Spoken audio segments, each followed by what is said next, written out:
Thank you for coming to listen to the Lichen Sclerosis podcast. My name is Kathy, and this is our journal of learning about and living with lichen sclerosis. Each week, I either research or speak to someone pertaining to lichen sclerosis. This week, we're going to continue my conversation with Leie Michell. She was the clinical research aide for Dr. Andrew Goldstein at the Center for Vulvovaginal Disorders for 4 years. And she's going to tell us about clinical trials pertaining to lichen sclerosis, mental health, from where the research has come and where it's going, if they're studying the cause of lichen sclerosis, and we even talked about what makes a good clinical trial and what kind of risk are we taking when we partake in these clinical trials. But before we get into our conversation with Leia, I want to let you know about the Lichen Sclerosis Support Network's new Facebook page. You can find it at facebook.com/Lichen Sclerosis Support Network. There I'll be posting stats and facts about lichen sclerosis, inspirational messages, and updated information about what's going on in the network. And you definitely want to go like and follow it because we've got some exciting news coming out in the next couple of weeks, and I cannot wait to share it with you. I've been working hard while I was taking a break, and I'm so happy with what's coming. So head on over to Facebook if you're on there and like the Lichen Sclerosis Support Network page. Now, let's jump into my conversation with Leie Michell. Hi, Leia. Welcome back. So I wanted to know, is there any research being done on lichen sclerosis and mental health? So there is. I wrote a paper with a few of my coworkers, and we're looking at the prevalence of anxiety with women with lichen sclerosis. And I mean, Huge. It's there. It's huge. It's there. Huge. It is clear that lichen sclerosis affects your mental health. Yes. Because it can affect every aspect of your life. Yes. Walking. Yes. It affects walking. Yes. Using the bathroom. It affects going to sleep. It affects sitting. It affects. Yes. Yeah, it affects all of that. It affects your daily life. Even if you take sex out of the picture. Yes. But sex itself is needed. It's good. It's healthy. Sex is what we're born to do. If we weren't made to enjoy sex, we wouldn't have a clitoris. It affects mental health 100%. There's no denying it. Yeah, definitely.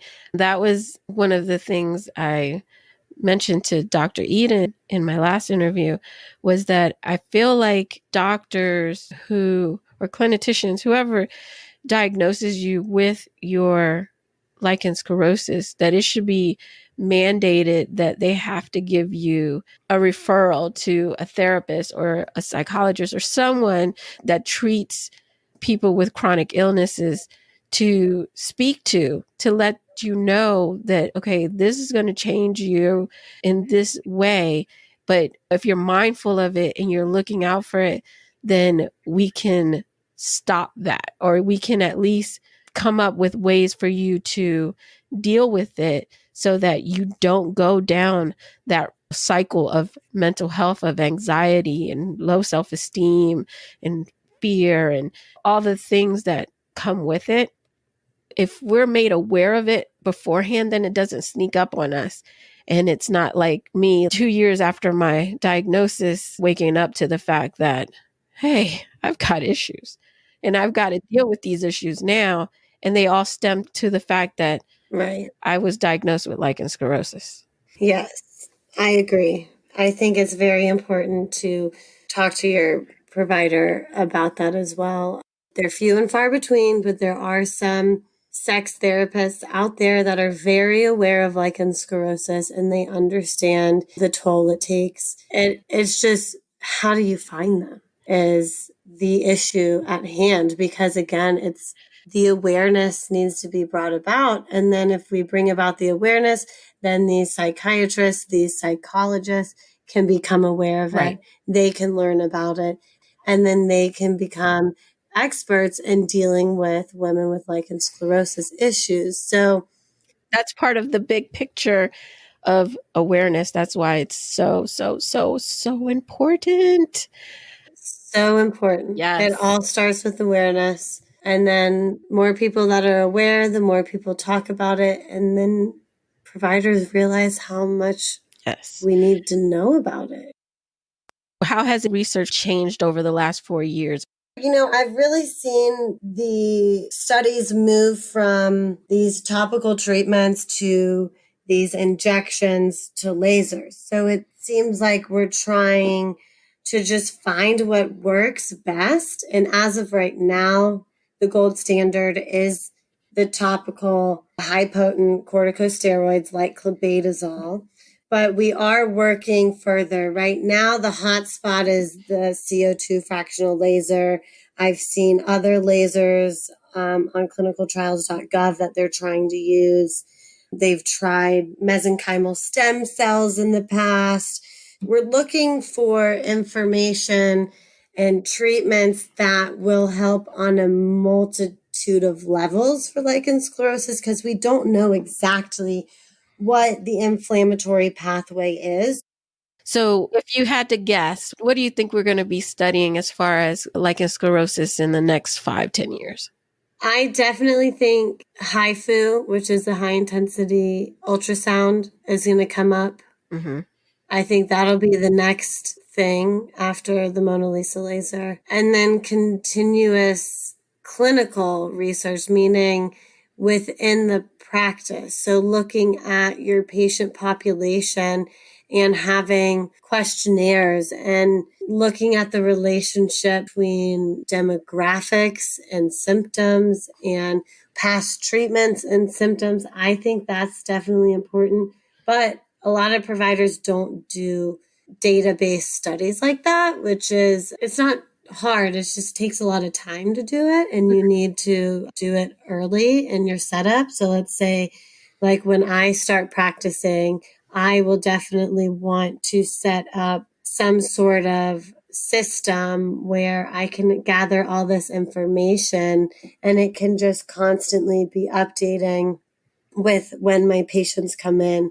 So find a way to take a step back and kind of look at all of my patients and find any sort of relationships between the pool of the patients. So I think that type of research is important. But in terms of treatment research, I do foresee HIFU coming out and being the next big thing. And I think people are going to continue to use Mona Lisa and PRP and stem cells as long as they help. But it's just hard to say exactly where it's going to go with such little people involved. Yeah, we definitely have to grow the community on the professional side.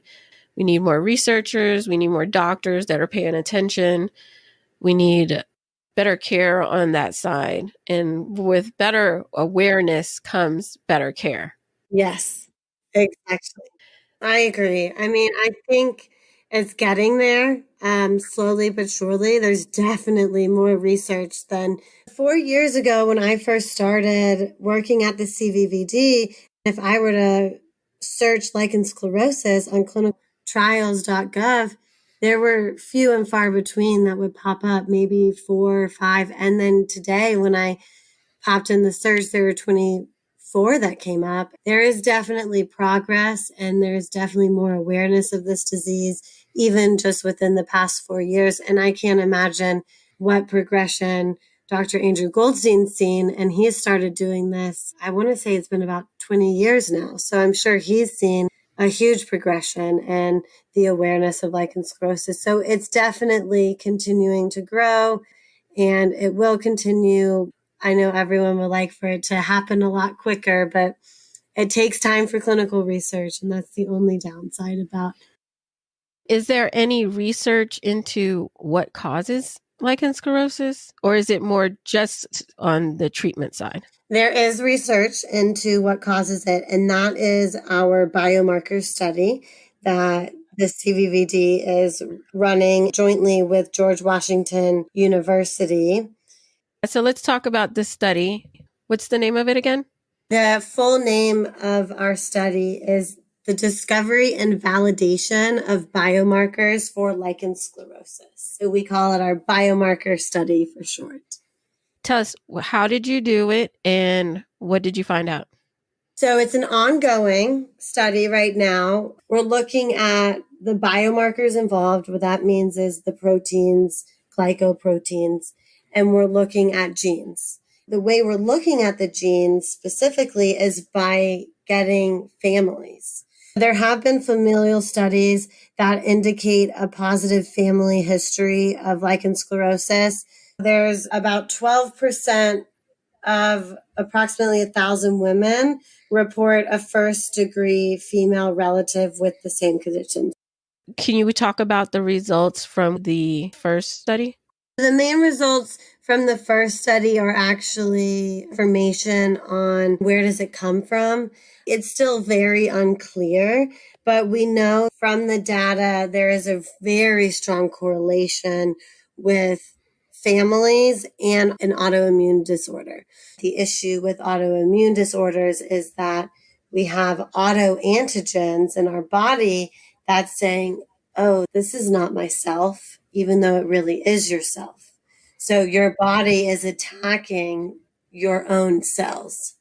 The main goal of our biomarker study is to find more information about the etiology and find the exact inflammatory pathway that's being targeted in lichen sclerosis. And the purpose of that is to find better treatment. If we know what inflammatory pathway is being overexpressed or being activated, we can target that specific pathway. And then that is the basis of targeting the treatment for this disease. So instead of just applying an ultra potent topical steroid and killing all inflammatory pathways, the hopes is to target that specific one. Is it the same in every person though? Because we all have different symptoms and it just affects us all in different ways, some minor, some major. Mm-hmm. Is it the same pathway for everyone? We don't know. That's what we're trying to figure out. But in general, the way lichen sclerosis shows itself is typically the same. We have the classic scarring, we have classic depigmentation, also known as hypopigmentation, where the skin changes to this white color.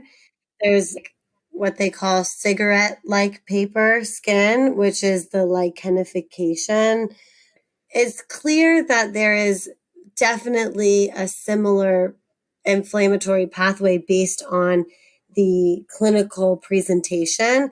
But again, like you said, people vary in the degree of how they have it. Some people have it in a classic figure eight pattern, meaning it goes all around the vaginal opening and then around the anus, and it's in that figure eight pattern. But some women can have it only on their vestibule, only the anterior portion of their vestibule. Your vestibule is located between your vaginal introitus, which is the opening, and your labia minora. And some people only have it there, but some people only have it around their rectum. So it clearly changes from patient to patient. But from what I've seen, it seems like every autoimmune disease is like that, and almost every sickness that you get. So it's definitely patient-based, but there's also a very similar pathway that's being activated. Yeah. How much time it takes. Right. So, talking about clinical trials and research, when we're doing our own research into possible treatments like the CO2 laser, like the PRP and the ultrasound, what should we look for when we're looking at a clinical trial to see that it is a good trial versus a bad trial where the numbers may be fudged or skewing more towards just trying to get someone's personal product approved? What markers should we be looking for? That's a great question, Kathy. So the first thing I'm going to state is that you need to have it be a double-blinded study. And what that means is that the clinician giving you the treatment does not know which treatment you're getting. And you, as the study participant, don't know which treatment you're getting, which means the study also needs to be placebo controlled. That is the main aspect. And the more participants in the study, the better the results of the study. Mhm. It doesn't necessarily mean that the study is not a good study. It just means that it'll have a higher impact if there are more participants. What's the minimum participants? Oh, that's a good question. I mean, it can go anywhere as low as 10, but I would at least do 30 or more. That's what we've been doing with our studies, and we have very sound studies. We make sure that they're double blind, placebo controlled.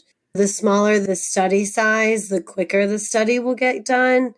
But again, that means it'll have less impact Right. when the results are published. But it doesn't mean it's a bad study. It just means it's less impact because a smaller amount of people. Right. And the next thing I would be wary of is how are they gathering data? So what are their factors that they're looking at? What are their outcome measurements? Are they taking a biopsy before you start treatment? What are they using that for?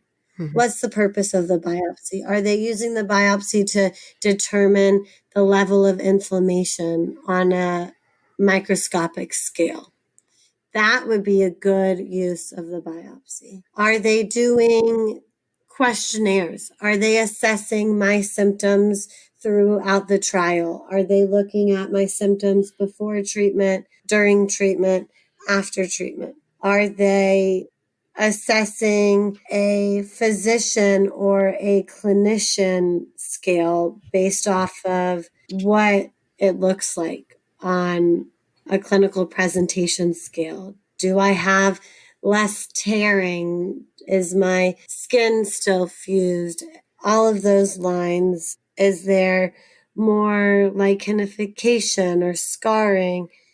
And then there are other questionnaires out there that they can use. Also, photographs. Having a before and after photograph is great. Another way just to prove that on a clinical visual standpoint, you can see a clear improvement pre and post. Those are really important.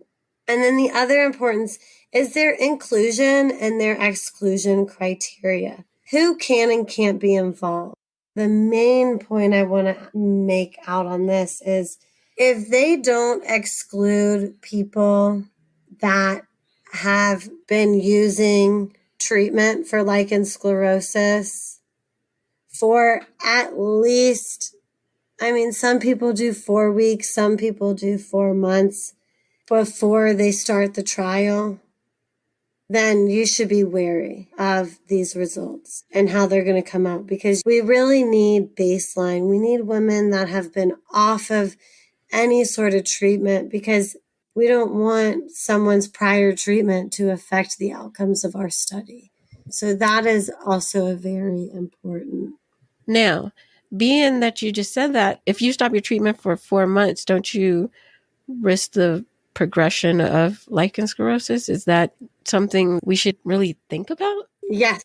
Oh, yes. That should definitely be something that everyone thinks about, because that is the risk you take in participating in these clinical trials. Is getting off of your medication going to be something that's not good for your health? Right. That's why recruitment for these are very challenging, because some people are like, yes, I really want to help us find new treatments, but I don't think I can bear not being on my topical clobetasol for 4 weeks, because I need it. I need to be on it, and I don't want it to progress. Now, 4 weeks is not that large of a time. For example, if you stop clobetasol, the chances of you developing cancer within 4 weeks is very unlikely. It just doesn't usually develop that quickly. But I mean, again, that is still a risk that you take in doing that. And that is one of the main things that deter women from participating in these studies. That is where I have struggled the most in my recruitment, because I understand if I had lichened sclerosis, I wouldn't want to stop my clobetasol for 4 weeks to be in a study. I'm even thinking, what about 4 months? That seems excessive to me. Like 4 weeks, I might. Yeah, If you're giving me another treatment in four, well, yeah, if you might be giving me, because it's a double blind, if you might be giving me a treatment in 4 weeks, then I can deal with that. But to be off of the treatment for 4 months, and then the whole process of the clinical trial, you're doing multiple treatments over a certain span of time, it can be another 3 months, right? Yes. For the length of the trial. So you're talking about, I'm off my treatment for 4 months plus another 3 months. That's 7 months that I have not used medication, that now my ALS is progressing, and I can have fusing, I can have massive tearing. There's so many things that can happen that I don't know that it would be worth it. Yes. And usually you don't have to stop for 4 months before starting the study. So for our studies, specifically for the Mona Lisa and for the PRP, we just require them to be off of it for 4 weeks prior to participation. But again, it is a double-blind placebo-controlled study, so you don't know if you're going to get it. So you do run the risk of having increased symptoms during those 4 weeks when you're off the medication to when you end the study, because you can't use the clobetasol or whatever treatment you were using during the study. However, what I tell women who have this concern is that we are looking at you and we are seeing your vulva every step of the way. So if we were to see anything that is concerning, then we would tell you. Okay. And we would say, I think you need to be pulled from the study. You need to get back on the clobetasol right now to prevent any further progression. But at the same time, it is also kind of subjective as to whether or not your disease is progressing. So we look at it on a standpoint of, is it progressing so far that it can cause problems to her health? Meaning, does it look like she has anything that could potentially turn into a cancer? Does she have a precancerous change? Versus if you have continued scarring, we'll tell you that you have continued scarring, but we're not worried about your health. But the scarring can also affect your health, if that makes sense, because as it can affect your mental health. Absolutely. So it's all subjective. Absolutely. Yes. I mean, 1 to 5% of lichen sclerosis can turn into vulval cancer. Scarring is a whole nother issue that affects way more of us, and definitely has a broader effect on us. So I would definitely want to know if my scarring is so bad that I'm fusing to the point where it's going to change the way I can live my life and have sexual intercourse. So I think that's definitely as important. And I would want to be pulled from the study and notified if that is the case. Yes, I completely agree. And you are correct. If your LS is not optimally treated, you have a 4 to 6.7% risk of developing cancer. And that's the thing, is that we understand as clinicians and as medical providers, we look more at things that are serious. So when we see cancer, we're like, okay, we got to do everything to prevent the cancer. Cancer, cancer, cancer. She's not going to get cancer on my clock. I don't want her disease progressing. But sometimes we get tunnel vision. Yes. And it's like all we think about. And then we're like, oh, wait, she also has all this scarring. And that's why it's so important to address the scarring as a clinician and as a patient. It's important to be like, yes, I am worried about the cancer, but what is affecting me right here, right now, is the scarring. Right. And is the tearing and all of that. So you need to make sure that your provider is aware that is what's concerning you. But again, if you treat the disease optimally, then you're also treating the scarring and the tearing and the cancer. Yeah. Again, goes back to my mantra, we have to use our voices. We have to use our voices, not only sharing our story with others, but using our voices in the doctor's office to make sure they know what we need, because they're not in our heads. This disease is not popular to the fact that they know what all of our needs and concerns are. And one day, hopefully, we'll get there. But right now, they need us to use our voices to tell them. Leia, thank you so much for coming and just so much knowledge. I can't even, it's beyond words how much knowledge you've dropped on us, and such important knowledge that we need, especially looking at clinical trials when we're looking at alternative treatments. I definitely have to have you back so we can talk about mental health, because that's my baby. Again, just thank you so much. Of course. Thank you so much for having me, Kathy. It's been a wonderful time speaking with you, and I look forward to talking with you again and raising awareness about lichen sclerosis. Where can my listeners find you on the web if they want to follow you? I am on Instagram predominantly, and my Instagram name is the _ women's health _ PA _ And I'll have a link to that in the show notes. And if we're looking for more information on clinical trials, where should we go? Clinicaltrials.gov is a great website to use to stay up to date on all of them. You can also go to the Center for Vulvovaginal Disorders website, which is vulvodynia.com, to stay up to date on their current clinical trials. Awesome. Thank you so much for coming by today.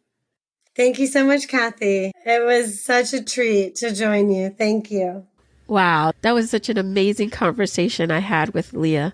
I really do appreciate her talking with me and sharing that information with you.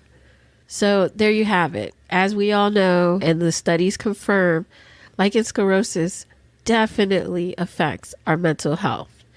That's why it's so important that we get support. So we learned they are researching lichen sclerosis and mental health. They're researching all kinds of treatments and the cause of it. If you're doing your own research and looking at clinical trials, look for double-blind placebo trials where they have at least 30 participants and they're not using people who are already on treatments so that the numbers aren't skewed in their favor. And if you're thinking about joining a clinical trial, make sure you know all the risk. How long are you going to be off medication? Even during the trial, because if it's a blind placebo trial, there's a possibility that you will not get treatment during that trial. So make sure that you know what the risks are before you join that trial. Don't forget to subscribe to be notified when the next episode is live, and make sure to come back next week, because we're going to be talking about support groups and why they're so important. I look forward to speaking with you next week. I hope you have an amazing day, and I will see you next time. Bye.